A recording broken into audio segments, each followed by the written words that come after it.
A blessed day to everyone. Welcome to OPM, our online prayer meeting. Live here at Jesus Coffee Cavite page. And now, let's welcome Pastor Ruben Louis Russet. God is Yes, all the time. God is good. Yeah, all the time. Praise the Lord. God is good. God is good all the time. God is good all the time. Praise the Lord. God is good all the time. And all the time, God is good. Good evening po sa ating lahat. We welcome you to OPM Online Prayer Meeting. Live tayo dito sa Jesus Coffee Church, Mondays to Fridays, 7 hanggang 8. Ako si Pastor Bam. Pagpalang gabi sa ating mga kapatid. Truly, God is good all the time. Sa panibagong linggo, binagkaloob sa atin ng Panginoon at tuloy-tuloy ang ating digital evangelism. Sama-sama po tayo mag-share ng ating live video. Pakishare. Alright, share, like, post. I-post na natin yan. Tag na rin natin yung mga natin sa buhay. Ayan, good evening mga kapatid natin. Laging maaga, Sister Michelle, Mami Cynthia, good evening po. Si Tita Nida, Tito Renny, mapagpalang gabi. Miriam, Santa Mia, Brother Yuri, Brother Reggie, Sister Pat, Sister Grace, Celine Rovillos, good evening sa ating lahat. Ayan, lahat ng mga first time na makakasama natin tonight sa OPM. Pakitype dyan, New Blessing. Good evening sa iyo, Adeline, Aubrey, Abby Cheng, Yuma, Kuya. Hello sa iyo, Brother Yu, Sister Maricel. Ano ba ang hinahin mo parang gabi? Si Sister Arlene Binson, Sister Luz Lazatin. Good evening sa ating mga kapatid. Salamat po sa pag-join niya sa ating online prayer meeting. Alright. Samahan nyo kami, manalangin tayo, hingi tayo ng guidance sa ating Panginoon. Binabati din natin Sister Tess Gomez Conbawa sa mga kapatid natin sa Japan. Sister Ibeng Austral, Nikki, good evening. Mami Kylie, Sis Ethel, good evening. Ate Rica Del, happy birthday din kay Kuya Sen.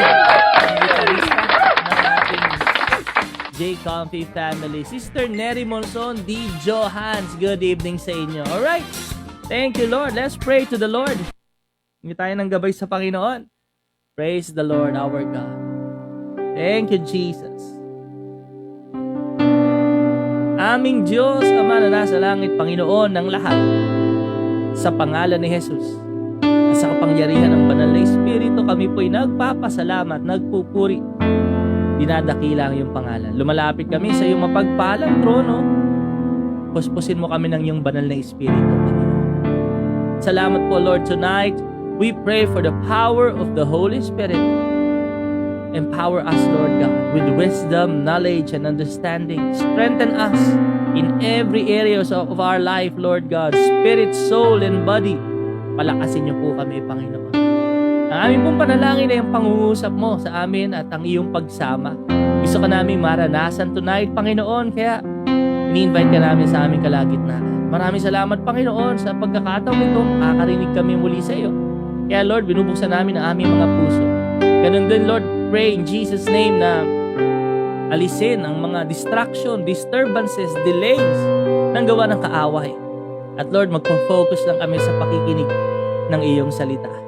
Panginoon, salamat po at ito yung isa sa buhay namin. Matutulad kami sa mga puno na natanim sa batisan. Lalago, makikita ang bunga kahit tagtuyot, luntian ng mga dahon at magbubunga sa tamang panahon, magtatagumpay sa lahat ng aming gawain. Kaya Panginoon, pagpalain niyo po ang bawat isa ngayong gabi. Ang panalangin namin ay ang pagsagot mo sa aming mga panalangin, Lord. Kasabay nito, Lord, ang pagpapagaling mo sa mga may sakit. Pagbabago ng aming mga buhay. Change us to be more like you, Father. Maraming salamat po, Panginoon. Ang mga awiting ito ay inaalay namin sa iyo. Manahan ka sa aming pagpupuri, O Diyos. Samahan niyo kami ngayong gabi. Muli, Panginoon, pagpalain mo ang bawat isa na committed sa pakikinig at sa paghahayag ng iyong salita. Maraming salamat, Panginoon. Lahat ng ito'y tinatanggap namin sa banal at makapangyarihang pangalan ni Jesus. Amen, amen. Praise the Lord. Ayan. Salamat sa Diyos na buhay. Alright, muli binabati natin mga kapatid natin joining us tonight. Kung kakapasok nyo pa lamang, pakitype dyan, new blessing kung first time nyo. Nandito pa sa OPM Online Prayer Meeting. Live tayo dito sa Jesus Comfy Church. Mondays to Fridays, 7 hanggang 8. Ako si Pastor Roban, mapagpalang gabi. Kay Daddy Steve Reynolds from Bloomington, Indiana. Daddy Steve, how are you there? Praise the Lord for your life. Ayan, salamat sa Panginoon. Samahan nyo kami, papunta na tayo sa isang awitin. Alright, mag-alay tayo, handog tayo ng awitin para sa Panginoon. Ang pamagat nito'y hanggang huli. Hanggang huli. Good evening sa iyo, Sister Myla Hernandez, Ray Murillo, Amado Gohel, mga kapatid. Brother Alan Limeta, salamat sa buhay niyo. Good evening sa mga kapatid natin sa China, Sister Ria Quaresma, Margie Garcia, Sister Luz Lazatin, Melody Thank you, Lord. Binabati natin mga kapatid natin. Ayan, sino pa nandyan? Bati-bati, Sister Cheryl and Randy Resurrection. Magandang din. Sa lahat ng kasama ni dyan, Sister Tina, si Teacher Leslie.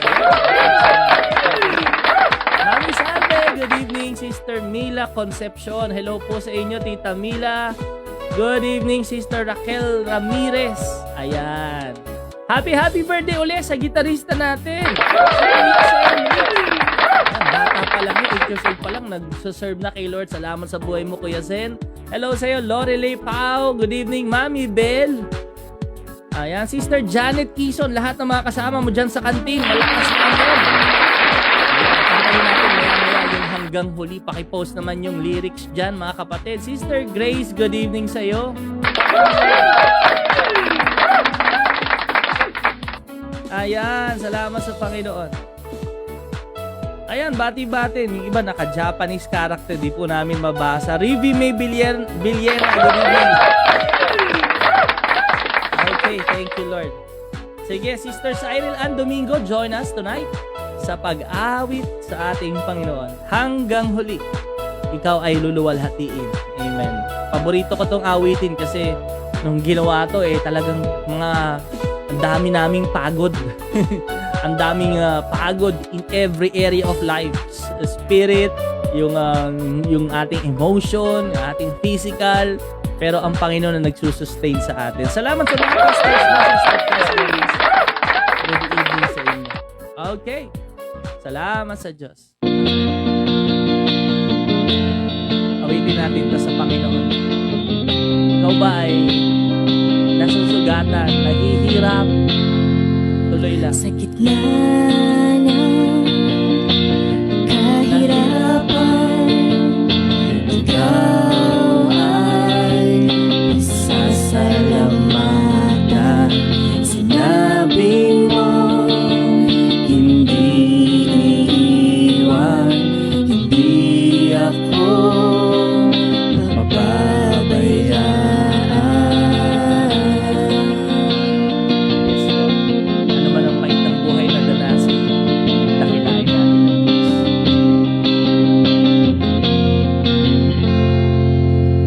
Pait ng buhay, aking danasin, patuloy kitang dadakilain. Anuman ang maging suliranin, magandang loob ay sapat sa rin. Awitin pa rin ang pagpupuri. Aawitin pa rin ang pagpupuri, kahit ang puso ko'y napibihagi.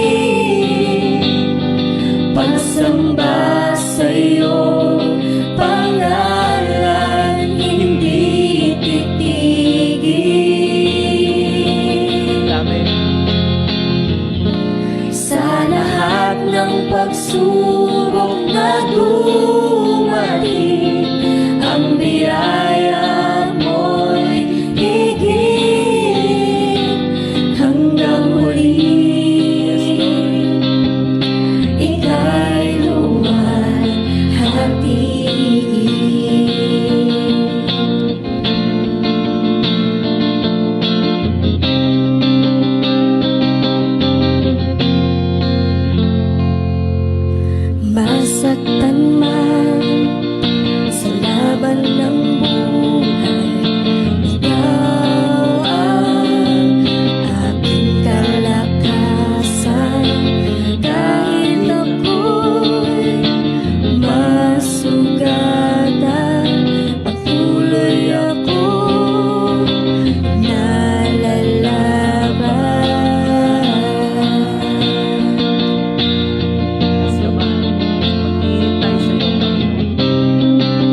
nabibighati. Pagsamba sa'yo, pangalan hindi titigil. Sa lahat ng pagsubok na dumating, ang biyaya mo'y higit hanggang huli. Ika'y luwalhati.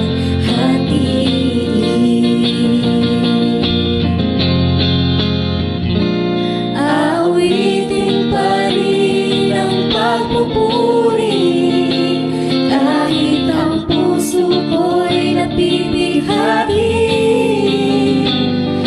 Pagsamba sa'yo, pangalan hindi titigil.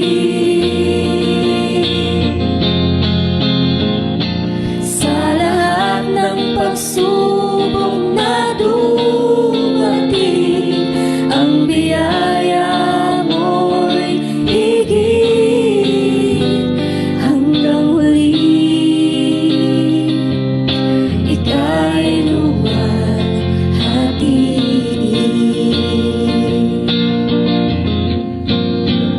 Hanggang huli. Ika'y luwalhati.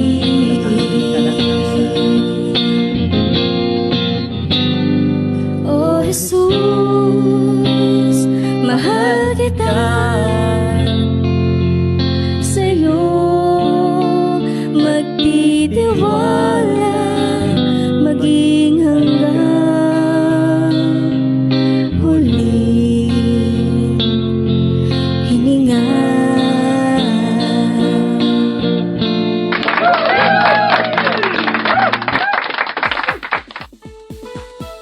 Thank you, Lord.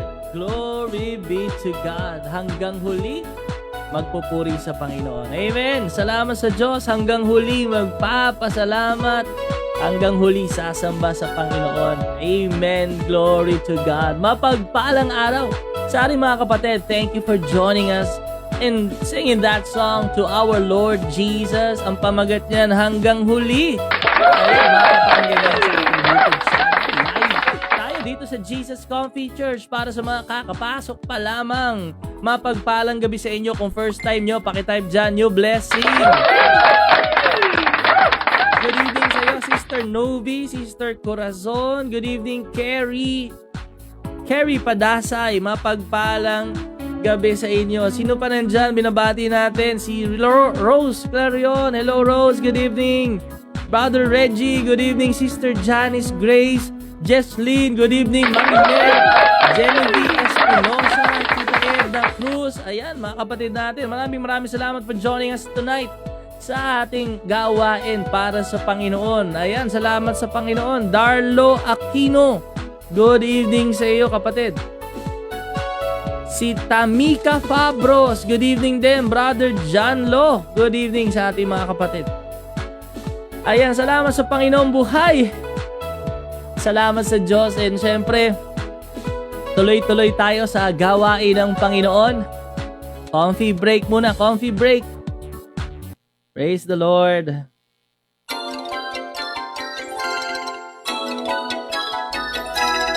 Dagdag kaalaman, matutuklasan dito sa Comfy Break. That's a good idea! Presented by OPM Online Prayer Meeting.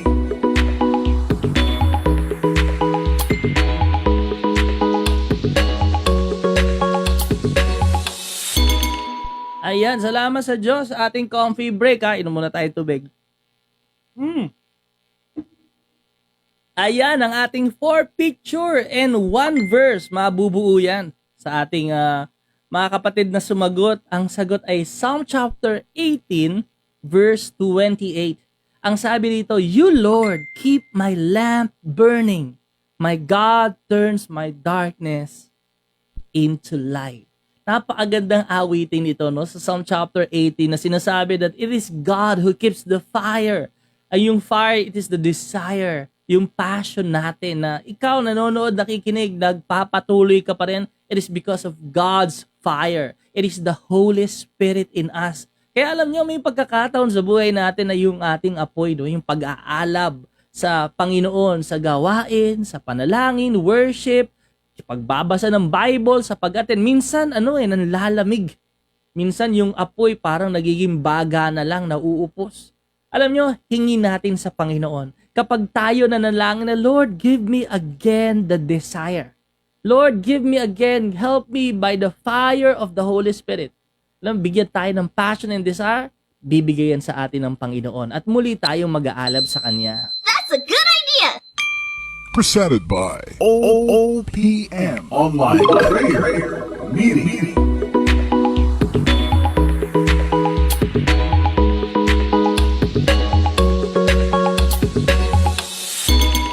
Ayan, salamat sa Diyos and congratulations sa mga kapatid natin. Winning! Ayan, sa ating GCash. Weekly yan, may GCash, may mga regalo dito mga kapatid. Kaya magsagot kayo sa ating J-Comfy Break. Congratulations! At kung hindi ka naman nakasagot, may pagkakataon ka pa din. Magkaroon ng raffle entry sa ating weekly draw. Magbigay ka ng 1 point. Mahaba yung mga point na ito, pero yung 1 point na yun, kung nagsulat ka, di ba, kahapon, Sunday. Yung pinag-usapan natin yung illumination. Na gusto ni Lord, magkaroon tayo ng clear vision. Di ba? Okay? Magbigay ka lang ng 1 point na dapat maging buhay natin sa pinag-usapan natin nung kahapon sa ating Sunday service. Ayan, salamat sa Diyos at habang nagko-comment yung mga kapatid natin, binabati natin sila, brothers and sisters. Good evening sa mga new blessing na first time natin. Kakay Moreno, good evening sa iyo, sis. Praise the Lord. Ayan, binabati natin si Sister George. Hello sa iyo, Mika Carter. Happy Lolita, sis. Good evening po. Thank you, Lord. Ayan, good evening, Sister Vilma Mandapat and Faustina de la Cruz. Praise the Lord sa buhay ninyo. Nenny Rose Castro, aking classmate. Joy Florencio, good evening sa Joy. Praise the Lord sa mga kapatid natin. Papunta na tayo sa Word of God. Kaya in-invite namin kayo to buksan yung mga Bible nyo sa Luke chapter 2, verse 36 to 38. Luke chapter 2, 36 to 38. Habang binubuksan nyo, nagpapasalamat kami sa Panginoon sa ating mga faithful kingdom partners.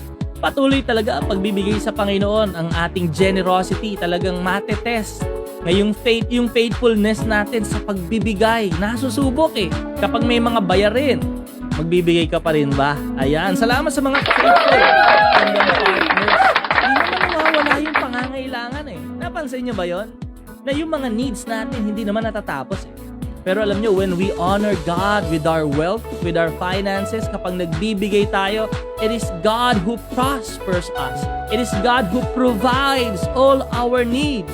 Yung iba sa atin dito, talagang hindi naman ganun kalakihan ang sweldo, pero merong naiipon. Ang sweldo ko walang naiipon. Isa secret, yung giving natin, wag nating kalimutan. Pinapaalala yan dito, no?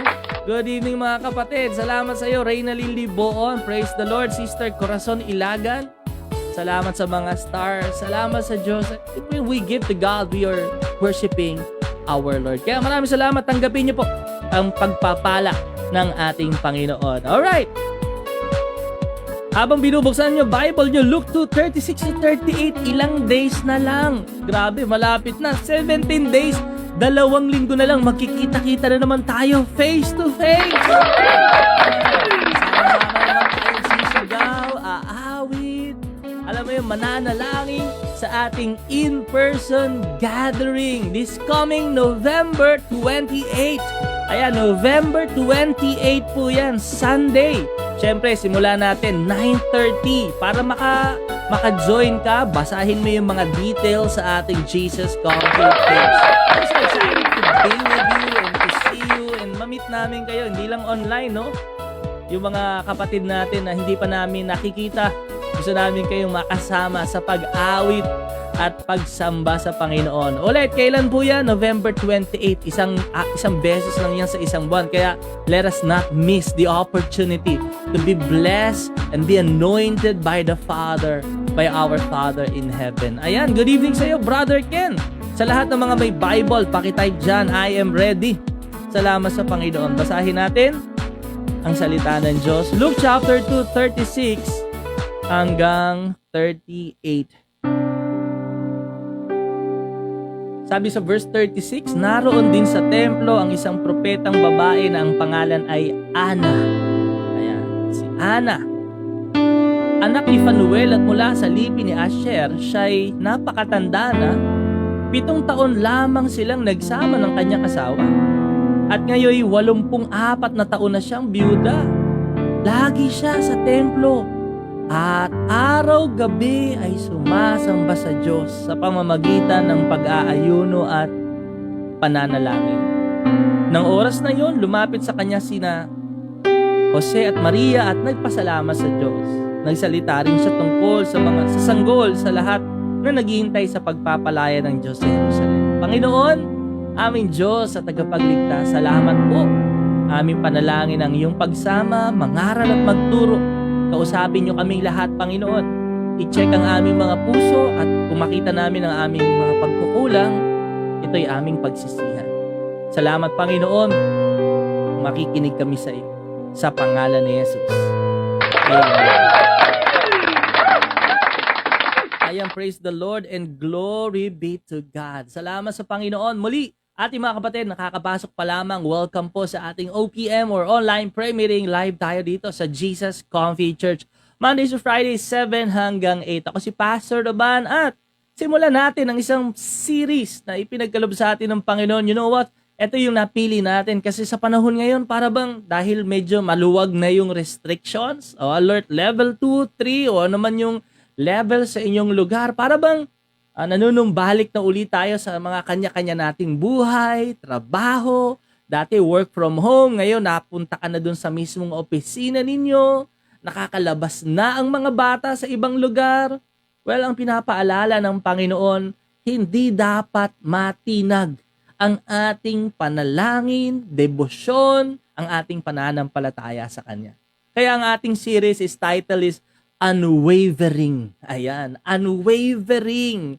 Sa loob ng 2 linggo, pag-uusapan natin ang mga tao sa Biblia kung paano kahit na iba-iba ang kanilang panahon o sitwasyon, hindi sila natinag sa pagkatawag ng Diyos sa kanilang buhay. Pakitype dyan, unwavering. Ayan, ano bang ibig sabihin ng unwavering? Sabi ng dictionary at ng Miriam, no? Sabi ni Miriam, it is a continuing in a strong and steady way. Tuloy-tuloy, dire-diretso, pero steady. Alright? It is constant. Sa Tagalog niyan, hindi natitinag. Never moving, sabi ni dictionary, or looking away from something. Tingin ka dito. What is the truth in your life na para bang totoo, no? Honesty lang tayo.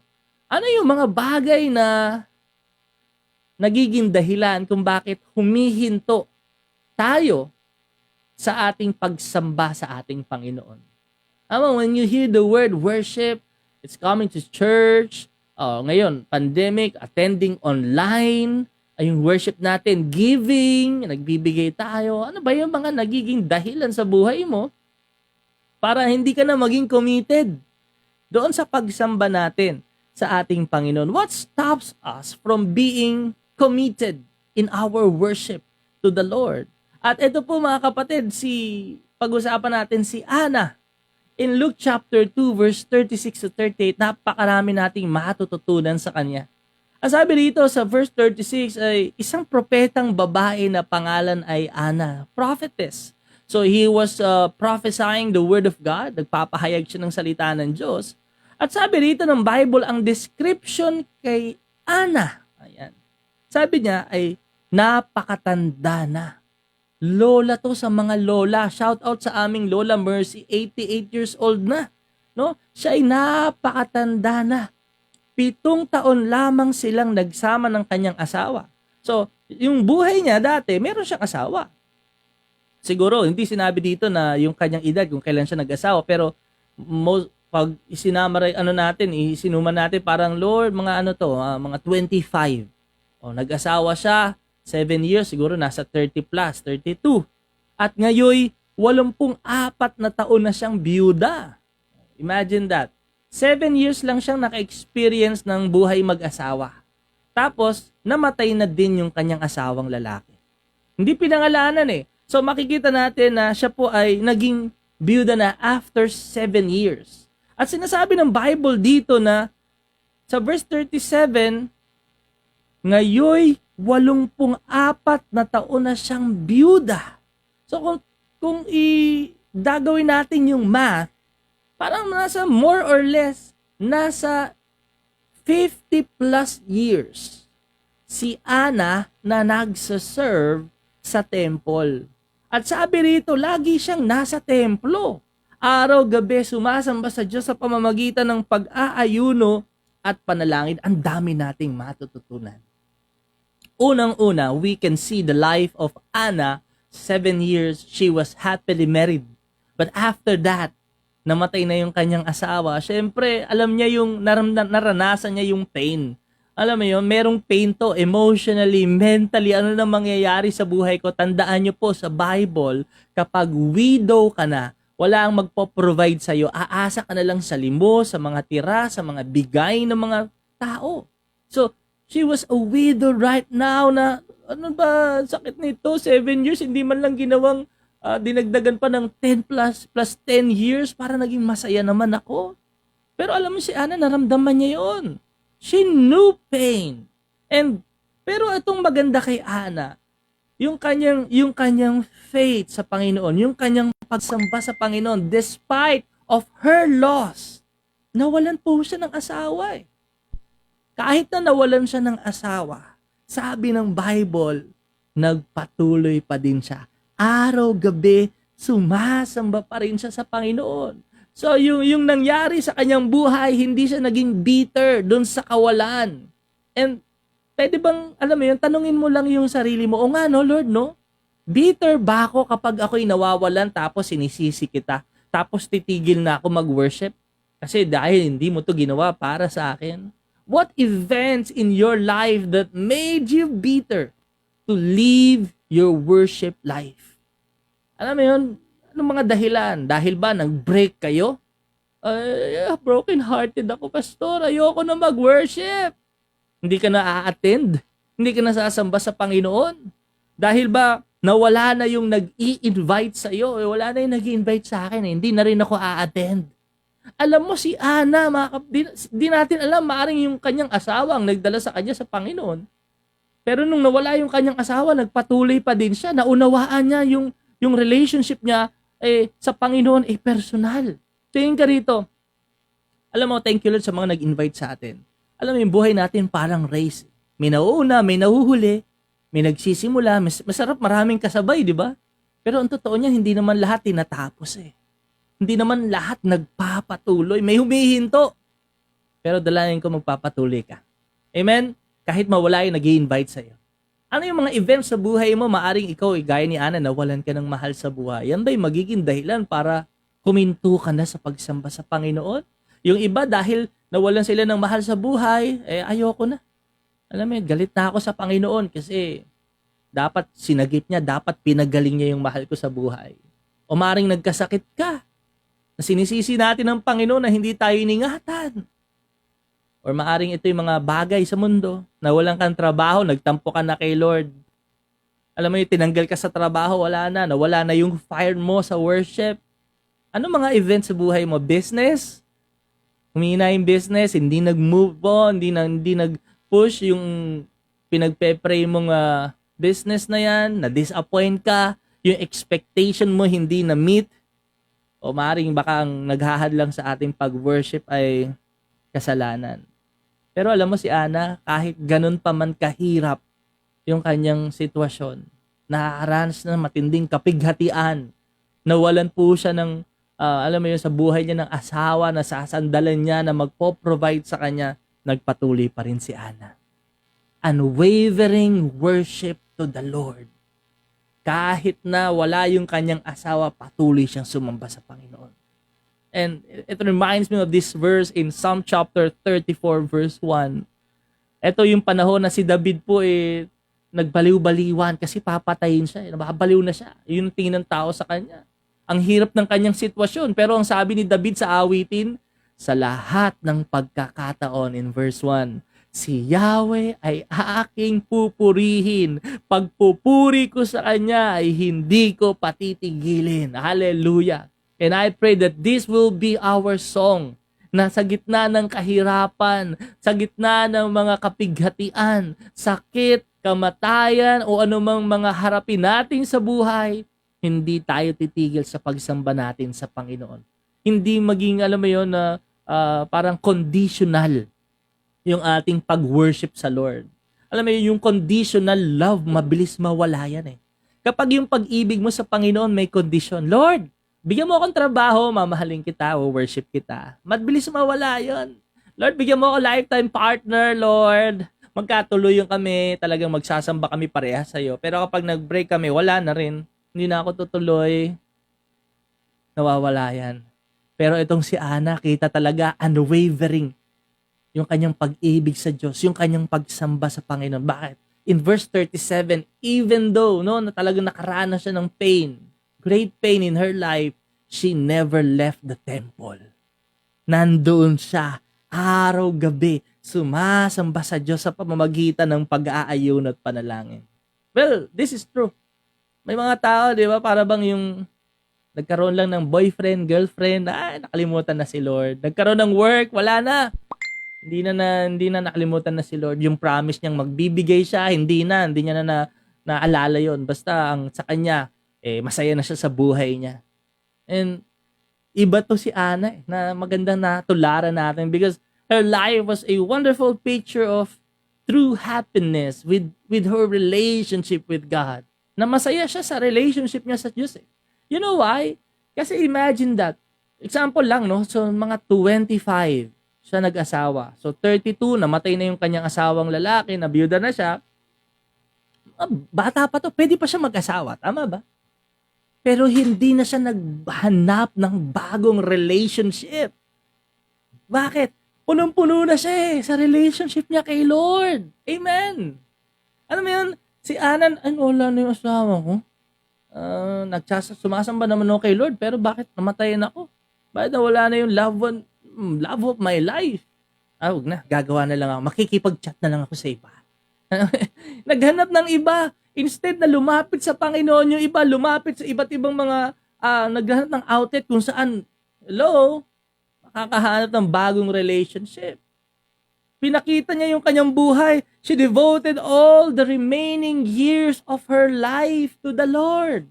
Pero kung tutuusin, parang itingnan natin, Ana, ang dami mo pang pwedeng gawin. Mag-aral ka kaya, Ana. Pero hindi. Pinili niya na sambahin ng Panginoon. Hindi siya natinag sa devotion niya sa Panginoon. Patuloy ang pagsamba. Nawalan ka ng work, patuloy ka pa rin bang sasamba sa Panginoon?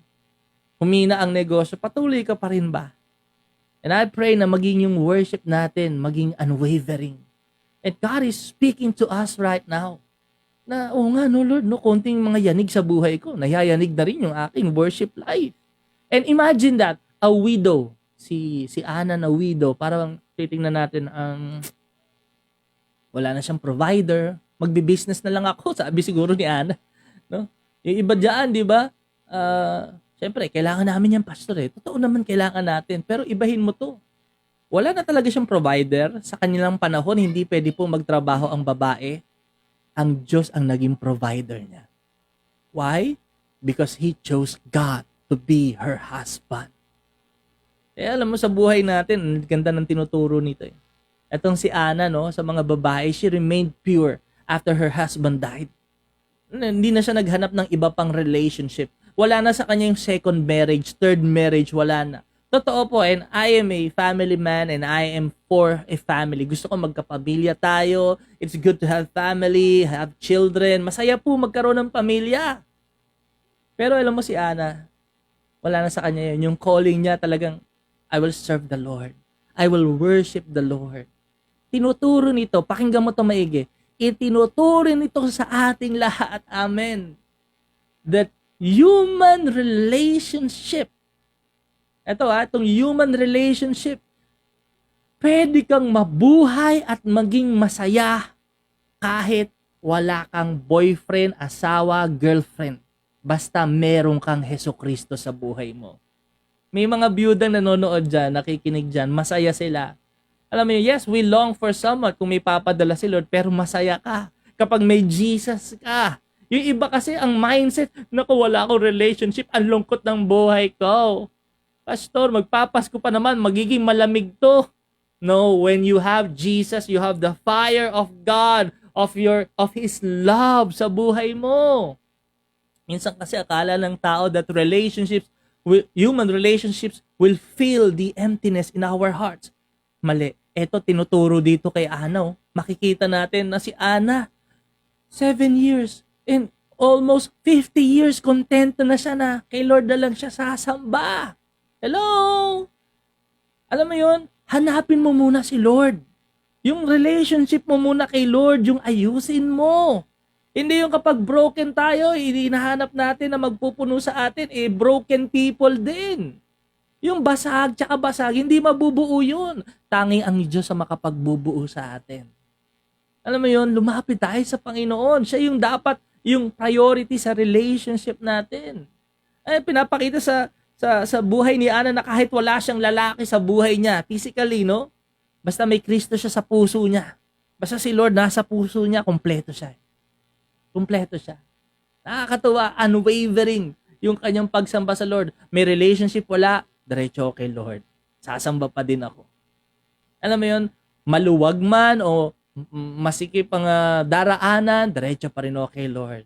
Alam, may restriction man o makakalabas na, tuloy-tuloy pa rin ako sa pag-worship kay Lord. Busy man sa trabaho o kapapahinga, diretso pa rin sa ating Panginoon. And tandaan nyo yan, sabi ng Bible dito, nung binasa natin.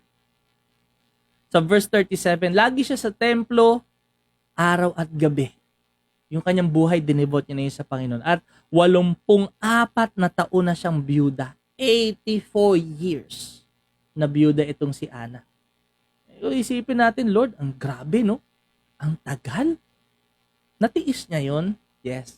Kasi punong-puno na siya ng pag-ibig ng Panginoon. And para sa buhay ni Ana, matanda na to. Matanda na. Imagine that, a typical lola. Di ba?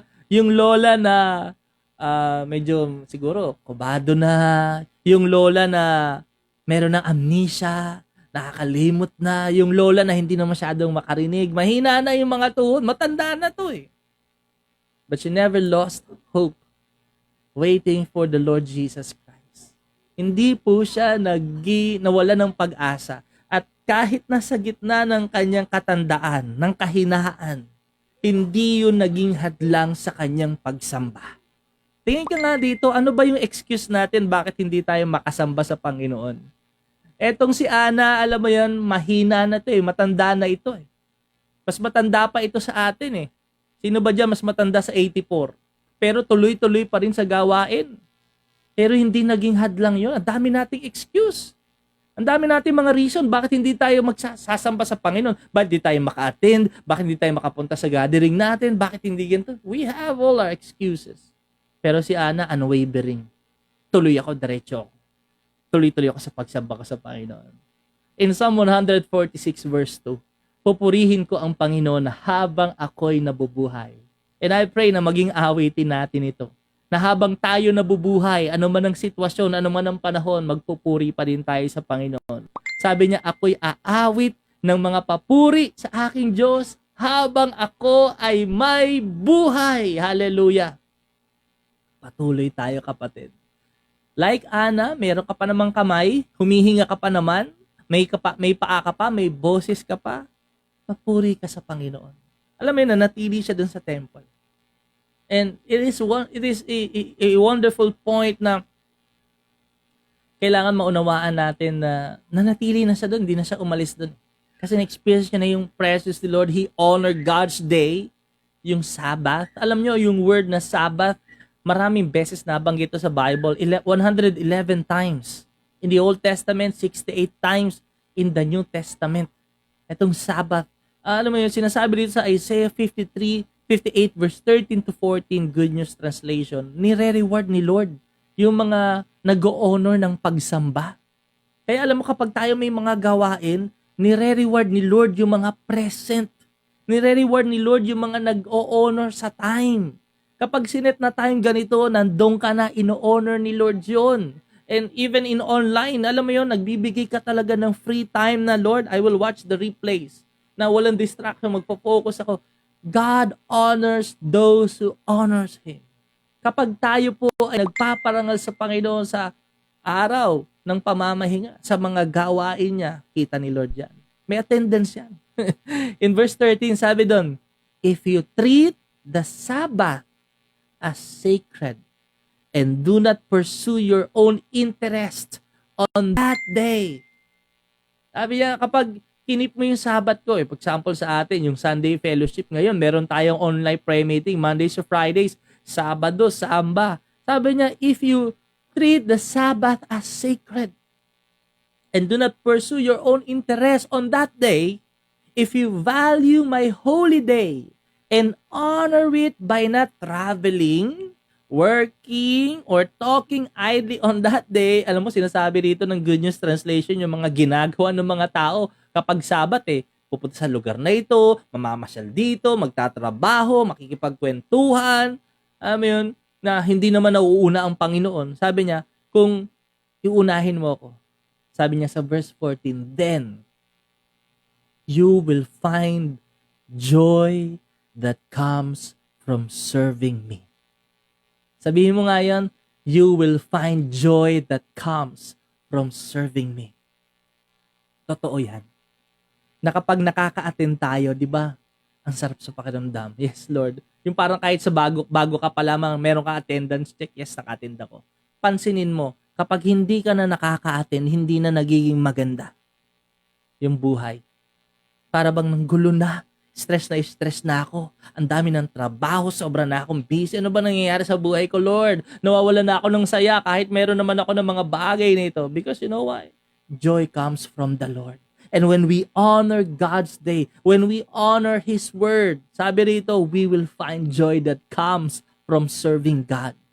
May kagalakan sa puso Alam niyo, may pagkakataon na kahit pilit, yung kahit parang wala naman ako naintindihan masyado, Pastor, kasi lutang yung isip ko, pagod ako. Pero umatin ka. Pero pagkatapos mong umatin, somehow parang nakaramdam ka ng inner peace. That's joy. Kasi naka-attend ka. Pero kapag hindi ka naka-attend, para bang, ay naku, Lord, ang dami kong kasalanan sa iyo, Lord. Ano bang nangyari sa buhay ko? Kaya alam mo, sina-challenge namin kayo.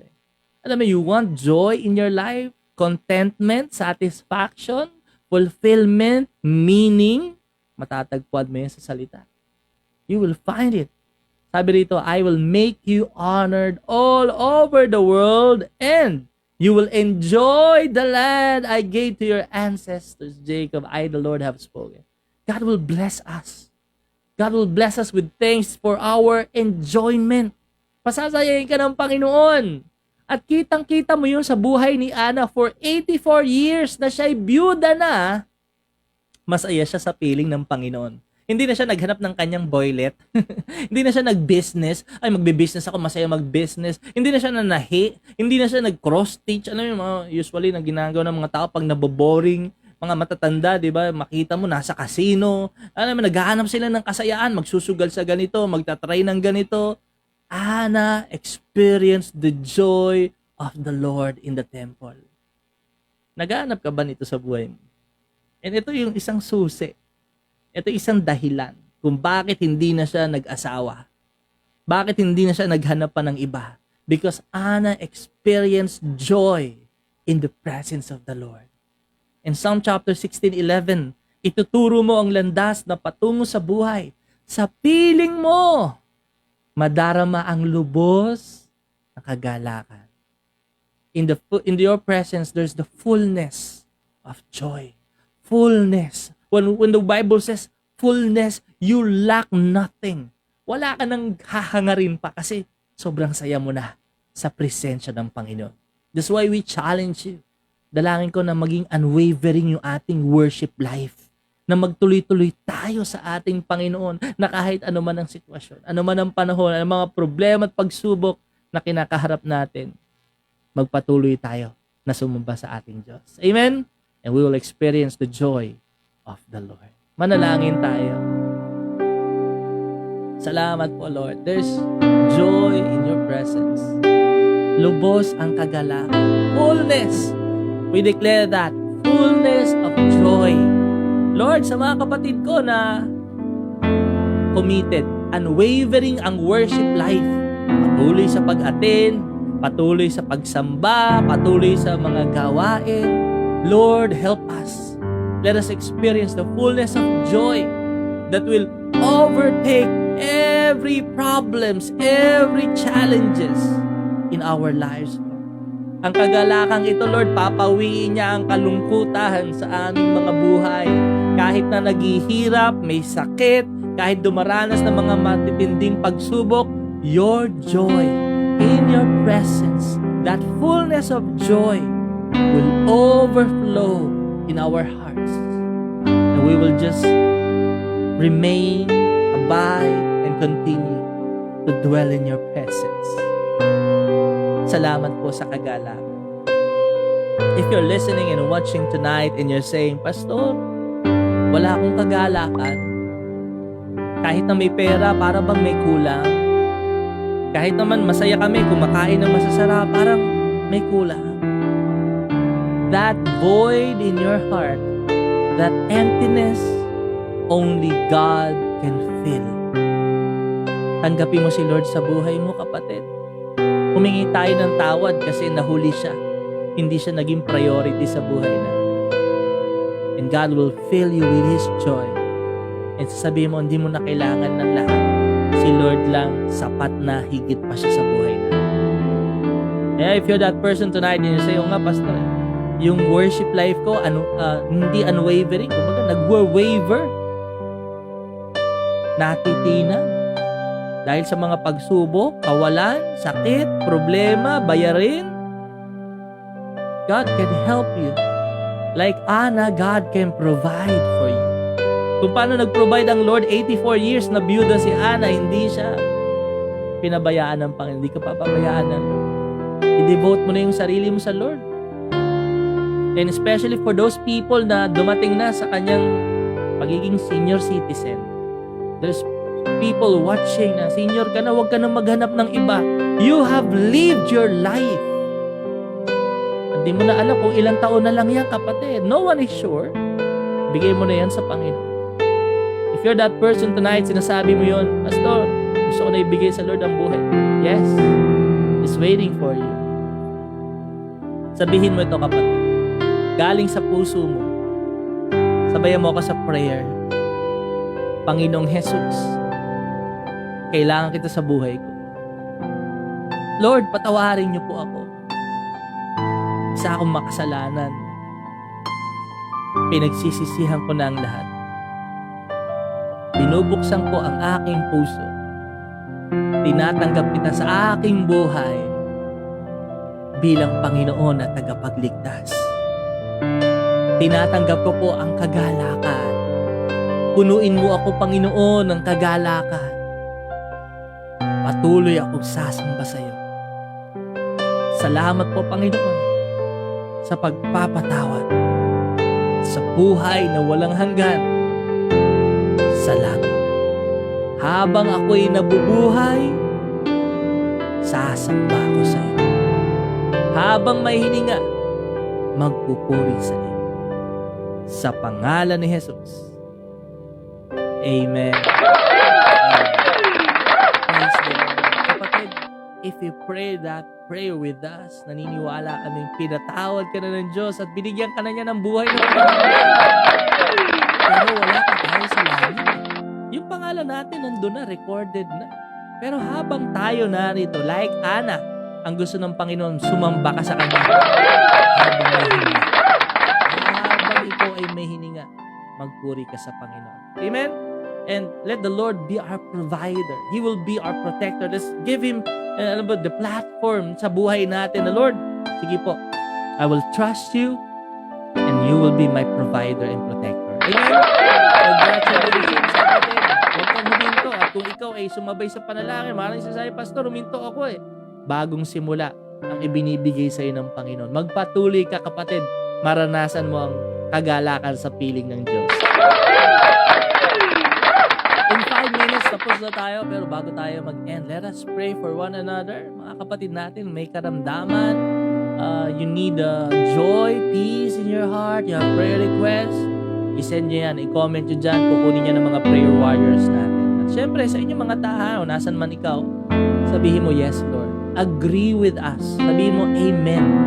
One more time, we invite you to close your eyes and bow your heads with us. Father, maraming salamat po sa salita mo. Wala na nga talaga kaming hahanapin pa dahil ikaw ay kumpleto na. Nasa iyo ang lahat ng aming kailangan. You fill us with joy in your presence.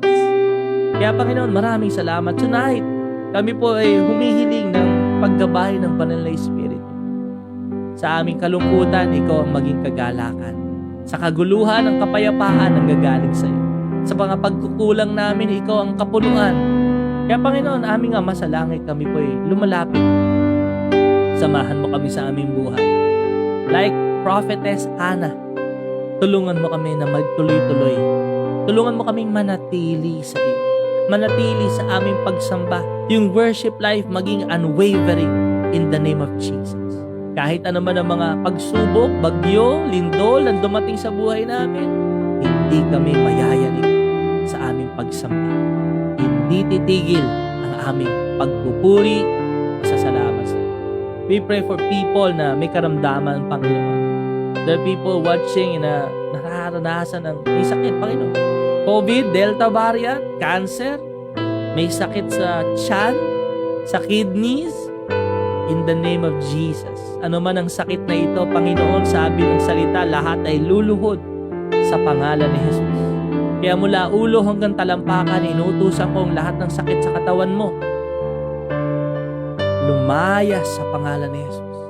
Lahat ng mga bukol na tumutubo, lumayas sa pangalan ni Jesus. Malusaw sa pangalan ni Jesus. Jesus' name. Nagmamanas. Ilalabas mo na yung mga tubig na yan. God is breathing life into you. Holy Spirit, touch this person. Strengthen us, Lord God. Yung iba nang hihina, emotionally, mentally, physically, spiritually, Lord, breathe life into us. In Jesus' name. We declare the power of Jesus sa kanyang mga latay. Kami pinagaling. Sa iyong mga salita na ipinadala, isinugo kami gumaling. Sa iyong kapangyarihan, sa Espiritu mo, magbibigay buhay sa aming mga mortal na katawan. Sa pangalan ni Jesus, Lord, we are receiving healing even for those people who are emotionally and mentally challenged right now. Restore them, Lord. Give them peace. Give them joy. Kahit sa mga napapagod na sa trabaho, sa araw-araw na pagpasok, Lord, i-restore mo yung kanilang kalakasan. Give them the fire of the Holy Spirit. Sa mga nanlamig sa pananampalataya, mag-aalab muli sa pangalan ni Jesus.